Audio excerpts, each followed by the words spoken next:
As Zimbabwe commemorates 44th independence anniversary, SADC has come out openly to join the people of the Republic of Zimbabwe in commemorating the SADC member state independence anniversary.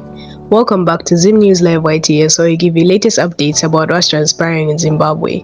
Before I go any further, don't forget to like, subscribe, and turn on the notification bell so that you don't miss any updates from our channel.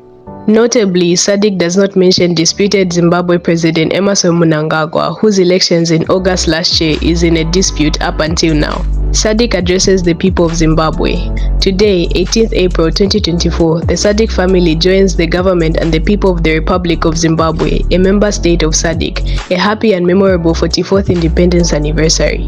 Zimbabwe gained its independence from British colonial rule on 18th April 1980. On this special day, we take this opportunity to wish the Republic of Zimbabwe continued peace, unity, and prosperity in the years ahead, the SADC Secretariat says.